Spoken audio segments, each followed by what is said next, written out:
ಆಧಾರ್ ಸೇವಾ ಕೇಂದ್ರ ಅಂದ್ರೆ ಆಧಾರ್ ಸೇವಾ ಸೆಂಟರ್‌ನವರು ಹುದ್ದೆಗಳಿಗೆ ಅರ್ಜಿಯನ್ನ ಕರೆದಿದ್ದಾರೆ. ಟೋಟಲ್ 282 ಹುದ್ದೆ ಖಾಲಿ ಇದೆ. ಅಖಿಲ ಭಾರತದಲ್ಲಿ ಖಾಲಿ ಇರುತ್ತೆ. ಅಂದ್ರೆ ಕರ್ನಾಟಕದಲ್ಲೂ ಖಾಲಿ ಇದೆ, ಬೇರೆ ಸ್ಟೇಟ್‌ಗಳಲ್ಲೂ ಕೂಡ ಖಾಲಿ ಇದೆ. ಕರ್ನಾಟಕದಲ್ಲಿ ಎಲ್ಲೆಲ್ಲಿ ಖಾಲಿ ಇದೆ ಅಂತ ಹೇಳಿ ತಿಳಿಸ್ಕೊಡ್ತೀನಿ. ಅದಕ್ಕಿಂತ ಮುಂಚೆ ಯಾವ್ಯಾವ ಹುದ್ದೆ ಅಂತ ನೋಡೋದಿದ್ರೆ ಆಧಾರ್ ಸೂಪರ್ವೈಸರ್ ಮತ್ತೆ ಆಧಾರ್ ಆಪರೇಟರ್ ಹುದ್ದೆ ಇದಾಗಿರುತ್ತೆ. ಸ್ಯಾಲ್ರಿ ಎಷ್ಟಿರುತ್ತೆ ಅಂತ ಹೇಳಿ ಅವರು ಮೆನ್ಷನ್ ಮಾಡಿರೋದಿಲ್ಲ. ನೆಕ್ಸ್ಟ್ ಇದರ ಯಾವ್ಯಾವ ಹುದ್ದೆ ಎಷ್ಟೆಷ್ಟು ಖಾಲಿ ಇದೆ, ಯಾವ್ಯಾವ ಸ್ಟೇಟ್‌ನಲ್ಲಿ ಅಂತ ಹೇಳಿ ತಿಳ್ಕೊಳ್ಳೋಣ. ಆಂಧ್ರ ಪ್ರದೇಶನಲ್ಲಿ 4, ಬಿಹಾರ್‌ನಲ್ಲಿ 4, ಗುಜರಾತ್‌ನಲ್ಲಿ 6, ಜಮ್ಮು ಕಾಶ್ಮೀರ್‌ನಲ್ಲಿ 14 ಹುದ್ದೆ ಇದೆ. ಕರ್ನಾಟಕದಲ್ಲಿ 10 ಹುದ್ದೆ ಖಾಲಿ ಇದೆ. ಇನ್ನು ಯಾವ್ಯಾವ ಪ್ಲೇಸ್‌ನಲ್ಲಿ ಇದೆ ಅಂತ ಹೇಳಿ ಸ್ಕ್ರೀನ್ ಮೇಲೆ ತೋರಿಸ್ತಾ ಇದ್ದೀವಿ. ವಿಡಿಯೋನ ಪಾಸ್ ಮಾಡಿ ಬೇಕಾದ್ರೆ ಸ್ಕ್ರೀನ್ ಶಾಟ್ ತಗೊಳ್ಳಿ. ನಾವು ಕರ್ನಾಟಕದೊಂದು ಹೇಳಿದೀವಿ. ನೆಕ್ಸ್ಟ್ ಇದರ ನೆಕ್ಸ್ಟ್ ಡೀಟೇಲ್ಸ್ನ ತಿಳ್ಕೊಳ್ಳೋಣ. ಅಂದರೆ ವಯೋಮಿತಿ ಏನಾಗಿರಬೇಕು ಅಂತ ಹೇಳಿ ತಿಳ್ಕೊಳ್ಳೋಣ. ಮಿನಿಮಮ್ 18 ವರ್ಷ ಮತ್ತೆ 18 ವರ್ಷಕ್ಕಿಂತ ಜಾಸ್ತಿ ವಯಸ್ಸಾಗಿರೋರು ಅರ್ಜಿಯನ್ನ ಹಾಕಬಹುದು.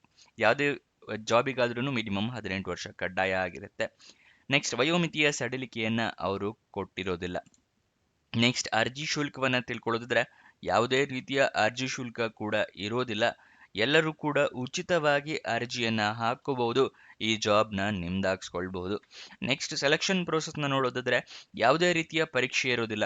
Return test, computer based test ಈ ಥರ ಯಾವುದೂ ಇಲ್ಲ. ಜಸ್ಟ್ ನಿಮ್ಮನ್ನ ಅಪ್ಲಿಕೇಶನ್ ಹಾಕಿರ್ತೀರಲ್ಲ ಅದನ್ನ ಮೆರಿಟ್ ಲಿಸ್ಟ್ ಪ್ರಕಾರ ಸೆಲೆಕ್ಟ್ ಮಾಡಿ ನಿಮ್ಮನ್ನ ಇಂಟರ್ವ್ಯೂಗೆ ಕರೀತಾರೆ, ಅಂದ್ರೆ ಸಂದರ್ಶನಕ್ಕೆ ಕರೀತಾರೆ. ಇದಿಷ್ಟೇ ಸೆಲೆಕ್ಷನ್ ಪ್ರೋಸೆಸ್ನ ವಿವರ. ನೆಕ್ಸ್ಟ್ ನೀವು ಅರ್ಜಿಯನ್ನ ಹೇಗೆ ಹಾಕೋಬೇಕು ಅಂತ ಹೇಳಿದ್ರೆ ಆನ್ಲೈನ್ ಮುಖಾಂತರ ಅರ್ಜಿಯನ್ನ ಹಾಕೋಬೇಕಾಗುತ್ತೆ. ಆನ್ಲೈನ್ ಮುಖಾಂತರ ಅರ್ಜಿ ಹಾಕೋಕ್ಕೂ ಮುಂಚೆ ನೋಟಿಫಿಕೇಶನ್ನ ಓದ್ಕೊಳ್ಳಿ. ಏನೇನು ಎಲಿಜಿಬಿಲಿಟಿ ಕ್ರೈಟೀರಿಯಾ ಇದೆ ಅಂತ ತಿಳ್ಕೊಂಡ ನಂತರ ಅರ್ಜಿಯನ್ನ ಹಾಕೊಳ್ಳಿ. ಇಲ್ಲಾಂದ್ರೆ ಅಪ್ಲಿಕೇಶನ್ ರಿಜೆಕ್ಟ್ ಆಗುತ್ತೆ. ನೆಕ್ಸ್ಟ್ ಯಾವ್ಯಾವ ಡಾಕ್ಯುಮೆಂಟ್ಸ್ನ ಇಟ್ಕೋಬೇಕು ಅಂತ ಹೇಳಿ ತಿಳಿಸ್ಕೊಡ್ತಾ ಇದ್ದೀನಿ. ನೀವು ಅರ್ಜಿಯಲ್ಲಿ ಇಮೇಲ್ ಐಡಿ, ಮೊಬೈಲ್ ನಂಬರ್ನ ಕರೆಕ್ಟಾಗಿ ಮೆನ್ಷನ್ ಮಾಡಿ. ನೀವೇನಾದರೂ ಇಂಟರ್ವ್ಯೂಗೆ ಸೆಲೆಕ್ಟ್ ಆದರೆ ಇಮೇಲ್ ಅಥವಾ SMS ಮುಖಾಂತರ ಅವರು ತಿಳಿಸ್ಕೊಡ್ತಾರೆ. ಜಾಬಿಗೆ ಸೆಲೆಕ್ಟ್ ಆದರೂ ಕೂಡ ಅಷ್ಟೇ ಇಮೇಲ್ ಅಥವಾ SMS ಮುಖಾಂತರ ಅವರು ಕನ್ಫರ್ಮ್ ಮಾಡ್ತಾರೆ. ನೆಕ್ಸ್ಟ್ ಯಾವ್ಯಾವ ಡಾಕ್ಯುಮೆಂಟ್ಸ್ ಬೇಕು ಅಂತ ಹೇಳಿದ್ರೆ ಮೊದಲನೇದಾಗಿ ID ಪ್ರೂಫ್ ಬೇಕಾಗುತ್ತೆ. ಆಧಾರ್ ಕಾರ್ಡ್, ವೋಟರ್ ID ಅಥವಾ ಪಾನ್ ಕಾರ್ಡ್. ನೆಕ್ಸ್ಟ್ ಏಜ್ ಪ್ರೂಫಿಗೆ SLC ಮಾರ್ಕ್ಸ್ ಕಾರ್ಡು ಅಥವಾ ಡೇಟ್ ಆಫ್ ಬರ್ತ್ ಸರ್ಟಿಫಿಕೇಟ್ ಬೇಕಾಗುತ್ತೆ. ನೆಕ್ಸ್ಟ್ ಎಜುಕೇಷನ್ ಕ್ವಾಲಿಫಿಕೇಷನ್ಗೆ ನಿಮ್ಮ ಮಾರ್ಕ್ಸ್ ಕಾರ್ಡು, ಸರ್ಟಿಫಿಕೇಟ್ಸ್ ಎಲ್ಲ ಇಟ್ಕೊಂಡಿರಿ. ನೆಕ್ಸ್ಟ್ ನಿಮ್ಮ ರೀಸೆಂಟ್ ಪಾಸ್ಪೋರ್ಟ್ ಸೈಜ್ ಫೋಟೋಗ್ರಾಫು ಮತ್ತು ನಿಮ್ಮ ಸಿಗ್ನೇಚರ್. ಒಂದು ಬ್ಲ್ಯಾಂಕ್ ಪೇಪರ್, ವೈಟ್ ಪೇಪರ್ ಮೇಲೆ ಸಿಗ್ನೇಚರ್ ಮಾಡಿ ಅದನ್ನು ಫೋಟೋ ತಗೊಳ್ಳಿ ಅಥವಾ ಸ್ಕ್ಯಾನ್ ಮಾಡಿ ಇಟ್ಕೊಳ್ಳಿ. ಇದಿಷ್ಟು ಡಾಕ್ಯುಮೆಂಟ್ಸ್ನ ನೀವು ಸ್ಕ್ಯಾನರ್ಡ್ ಕಾಪೀಸ್ ಇಟ್ಕೋಬೇಕಾಗುತ್ತೆ ಆನ್ಲೈನ್ ಮುಖಾಂತರ ಅರ್ಜಿಯನ್ನು ಹಾಕೋದ್ರಿಂದ. ಇಲ್ಲ ಅಂತ ಹೇಳಿದ್ರೆ ಮೊಬೈಲ್ನಲ್ಲೇ ಹಾಕ್ತೀರಾ ಅಂತ ಹೇಳಿದ್ರೆ ಎಲ್ಲ ಡಾಕ್ಯುಮೆಂಟ್ಸು ಕೂಡ ಫೋಟೋ ತೊಗೊಂಡಿಟ್ಕೊಳ್ಳಿ. ಅರ್ಜಿ ಹಾಕೋದಕ್ಕೆ ಈಸಿ ಆಗುತ್ತೆ ಮೊಬೈಲ್ನಲ್ಲೇ. ನೆಕ್ಸ್ಟು ಆನ್ಲೈನ್ ಅಪ್ಲಿಕೇಶನ್ ಲಿಂಕು ಮತ್ತು ನೋಟಿಫಿಕೇಷನ್ನ ಹೇಗೆ ಡೌನ್ಲೋಡ್ ಮಾಡೋದು ಅಂತ ಎರಡನ್ನೂ ಕೂಡ ತಿಳಿಸ್ಕೊಡ್ತೀವಿ. ನೆಕ್ಸ್ಟ್ ಆನ್ಲೈನ್ ಅಪ್ಲಿಕೇಶನಲ್ಲಿ ಡೀಟೇಲ್ಸ್ ಎಲ್ಲ ಫಿಲಪ್ ಮಾಡಿದ ನಂತರ ಒಂದ್ಸಲ ಚೆಕ್ ಮಾಡ್ಕೊಳ್ಳಿ ಎಲ್ಲ ಡೀಟೇಲ್ಸ್ ಕರೆಕ್ಟ್ ಆಗಿದೆಯಾ ಇಲ್ವಾ ಅಂತ ಹೇಳಿ. ಅದಾದ ನಂತರನೇ ನೀವು ಅಪ್ಲಿಕೇಶನ್ನ ಸಬ್ಮಿಟ್ ಮಾಡಿ. ಅಪ್ಲಿಕೇಶನ್ ಸಬ್ಮಿಟ್ ಮಾಡಿದ ನಂತರ ಅಪ್ಲಿಕೇಶನ್ ನಂಬರ್ ಅಥವಾ ರಿಜಿಸ್ಟ್ರೇಷನ್ ID ಈ ಥರ ಏನಾದರೂ ತೋರಿಸಿದ್ರೆ ಅದನ್ನು ಬರೆದಿಟ್ಕೊಳ್ಳಿ. ನಿಮ್ಮ ಫ್ಯೂಚರ್ ರೆಫರೆನ್ಸ್ಗೆ ಬೇಕಾಗುತ್ತೆ. ಅಪ್ಲಿಕೇಶನ್ ಸ್ಟೇಟಸ್ ಚೆಕ್ ಮಾಡೋದಕ್ಕೆಲ್ಲ ಬೇಕಾಗುತ್ತೆ. ಅಪ್ಲಿಕೇಶನ್ ಓಪನ್ ಆಗಿದ್ದು 31 ಡಿಸೆಂಬರ್ 2025ಕ್ಕೆ. ಕೊನೆಯ ದಿನಾಂಕ ಇರೋದು 31 ಜನವರಿ 2026ಕ್ಕೆ. ಇವಾಗ ಅಫಿಷಿಯಲ್ ನೋಟಿಫಿಕೇಶನ್ ಡೌನ್ಲೋಡ್ ಮಾಡೋದು ತಿಳಿಸ್ಕೊಡ್ತಾ ಇದ್ದೀನಿ. ಡಿಸ್ಕ್ರಿಪ್ಷನು ಮತ್ತು ಕಮೆಂಟ್ ಬಾಕ್ಸ್ನಲ್ಲಿ ಎರಡನೇ ಲಿಂಕ್ನ ಕ್ಲಿಕ್ ಮಾಡಿದ್ರೆ ಆಧಾರ್ ಸೇವಾ ಕೇಂದ್ರ ಜಾಬ್ ಡೀಟೇಲ್ಸ್ ಓಪನ್ ಆಗುತ್ತೆ. ಇಲ್ಲಿ ಸ್ಕ್ರೋಲ್ ಡೌನ್ ಮಾಡಿ ಫುಲ್ ಕೆಳಗಡೆ ಬನ್ನಿ. ಅಫಿಷಿಯಲ್ ನೋಟಿಫಿಕೇಶನ್ ಅಂತಿದೆಯಲ್ಲ ಅದರ ಪಕ್ಕದಲ್ಲೇ ಕ್ಲಿಕ್ ಹಿಯರ್ ಅನ್ನೋದನ್ನು ಕ್ಲಿಕ್ ಮಾಡಿ ನಿಮಗೆ ನೋಟಿಫಿಕೇಶನ್ ಓಪನ್ ಆಗುತ್ತೆ. ಅದರ ಕೆಳಗಡೆನೆ ಅಪ್ಲೈ ಆನ್ಲೈನ್ ಅಂತಿದೆಯಲ್ಲ ಅದರ ಪಕ್ಕದಲ್ಲೇ ಇರೋದನ್ನು ಕ್ಲಿಕ್ ಮಾಡಿ ನಿಮಗೆ ಅಪ್ಲಿಕೇಶನ್ ಓಪನ್ ಆಗುತ್ತೆ. ಇಲ್ಲಿ ಬೇರೆ ಬೇರೆ ಸ್ಟೇಟಿಂದು ಇರುತ್ತೆ. ನಿಮಗೆ ಯಾವ ಸ್ಟೇಟ್ ಬೇಕು ಅದನ್ನು ಮಾತ್ರ ಕ್ಲಿಕ್ ಮಾಡಿ. ಇಲ್ಲಿ ನೋಡಿ ಇದು ಸ್ಟೇಟ್ ಇದೆಯಲ್ಲ, ನೀವು ಕರ್ನಾಟಕ ಅಂದ್ಕೊಳ್ಳಿ. ಇಲ್ಲಿ ಕರ್ನಾಟಕದಲ್ಲಿ ಇಲ್ಲಿ ಸ್ಟೇಟ್ ಬನ್ನಿ. ಇಲ್ಲಿ ಅಪ್ಲೈ ನಾವ್ ಇದೆಯಲ್ಲ ಕರ್ನಾಟಕದ ಪಕ್ಕ, ಅದನ್ನು ಕ್ಲಿಕ್ ಮಾಡಿ ನಿಮಗೆ ಈ ರೀತಿ ಒಂದು ಪೇಜ್ ಓಪನ್ ಆಗುತ್ತೆ.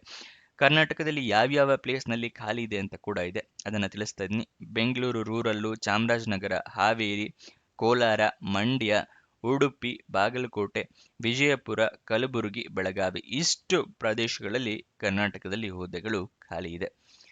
ಗೊತ್ತಾಯ್ತಲ್ವಾ? ಅದರ ನೆಕ್ಸ್ಟ್ ಅದರ ಕೆಳಗಡೆನೆ ನಿಮಗೆ ಅಫಿಷಿಯಲ್ ವೆಬ್ಸೈಟ್ ಅಡ್ರೆಸ್ ಇದೆ, CSCSPV.in. ಇದು ಅಫಿಷಿಯಲ್ ವೆಬ್ಸೈಟ್ನ ಅಡ್ರೆಸ್ ಆಗಿರುತ್ತೆ. ನೆಕ್ಸ್ಟ್ ನಿಮಗೆ ಈ ಅಪ್ಲೈ ನಾವಂತ ಕೊಟ್ಟಿರ್ತೀರಲ್ಲ, ಇಲ್ಲಿ ಯಾವ ಕೊನೆಯ ದಿನಾಂಕ ಅಂತ ಇರುತ್ತೆ, ಯಾವ್ಯಾವ ಹುದ್ದೆಗೆ ಅರ್ಜಿಯನ್ನು ಹಾಕ್ಕೋಬೇಕು ಅಂತ ಇರುತ್ತೆ.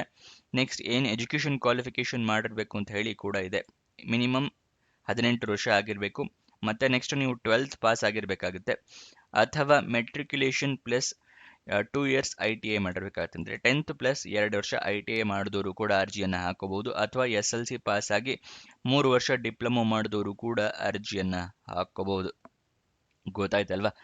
Next candidate should have Aadhaar operator ಅಥವಾ ಸೂಪರ್ವೈಸರ್ ಸರ್ಟಿಫಿಕೇಟ್. ಅಂದರೆ ಆಧಾರ್ ಆಪರೇಟರ್ ಅಥವಾ ಸೂಪರ್ವೈಸರ್ ಸರ್ಟಿಫಿಕೇಟ್ ನಿಮಗೆ ಇಶ್ಯೂ ಆಗಿರಬೇಕಾಗುತ್ತೆ. ಅಂದರೆ ಆ ಸರ್ಟಿಫಿಕೇಟ್ನ ಹೊಂದಿರಬೇಕಾಗತ್ತೆ ನೀವು, ಅಂಥವರು ಅರ್ಜಿಯನ್ನು ಹಾಕೋಬಹುದು. ಗೊತ್ತಾಯ್ತಲ್ವಾ? UIDAI ವೆಬ್ಸೈಟ್ನಲ್ಲಿ ಹೋದರೆ ನೀವು ಅದಕ್ಕೆ ಆಧಾರ್ ಸೂಪರ್ವೈಸರ್ಗೆ ಅರ್ಜಿಯನ್ನು ಹಾಕೋಬಹುದು. ಅಂದರೆ ಇಲ್ಲಿ ನೋಡಿ, you can take Aadhaar supervisor exam through this link. ಈ ಲಿಂಕನ್ನು ಕ್ಲಿಕ್ ಮಾಡಿದ್ರೆ ನೀವು ಆಧಾರ್ ಸೂಪರ್ವೈಸರ್ ಎಕ್ಸಾಮನ್ನು ನೀವು ತಗೋಬಹುದು. ಅದರಲ್ಲಿ ಪಾಸ್ ಆಗಿ ಸರ್ಟಿಫಿಕೇಟ್ ಬಂದರೆ ಈ ಜಾಬಿಗೆ ಅಪ್ಲೈ ಮಾಡಬಹುದು. ಗೊತ್ತಾಯ್ತಲ್ವಾ? ಅದಕ್ಕೆ ಹೇಳೋದು, ಏನೇನು ಟರ್ಮ್ಸ್ ಆ್ಯಂಡ್ ಕಂಡೀಷನ್ಸ್ ಇದೆ ಅಂತ ಹೇಳಿ ಇಲ್ಲಿ ಕೊಟ್ಟಿದ್ದಾರೆ, ಸಂಪೂರ್ಣವಾಗಿ ಓದ್ಕೊಳ್ಳಿ ಒಂದ್ಸಲ. ನೆಕ್ಸ್ಟು ಎಲ್ಲ ಡೀಟೇಲ್ಸ್ನ ತಿಳಿಸ್ಕೊಟ್ಟಿದ್ದೀವಿ. ಬಯೋಮಿತಿ, ಎಜುಕೇಷನ್ ಕ್ವಾಲಿಫಿಕೇಷನ್ ಹೇಳಿದ್ನಲ್ಲ, 10th 12th ITI ಡಿಪ್ಲೊಮೊ ಆಗಿರಬೇಕಾಗುತ್ತೆ, ಅಂಥವ್ರು ಅರ್ಜಿಯನ್ನು ಹಾಕೋಬಹುದು. ನಿಮಗೆ ಪ್ರತಿದಿನ ನಮ್ಮದೇ ವೆಬ್ಸೈಟಿಂದ ಜಾಬ್ ಡೀಟೇಲ್ಸ್ನ ತಿಳಿಸ್ಕೊಡೋದು. ನಿಮಗೋಸ್ಕರ ವೆಬ್ಸೈಟ್ನ ಕ್ರಿಯೇಟ್ ಮಾಡಿದ್ದೀವಿ, prgovernmentjobs.com ಅಂತ ಹೇಳಿ.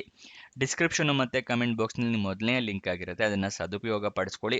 ಅದನ್ನು ಕ್ಲಿಕ್ ಮಾಡಿದ್ರೆ ನಿಮಗೆ 10th 12th pass, degree jobs, central government, Karnataka pass jobs ಎಲ್ಲ ಇರುತ್ತೆ, ಕರ್ನಾಟಕ ಸ್ಟೇಟ್ ಗೌರ್ಮೆಂಟ್ ಜಾಬ್ಸ್ ಎಲ್ಲ ಇರುತ್ತೆ.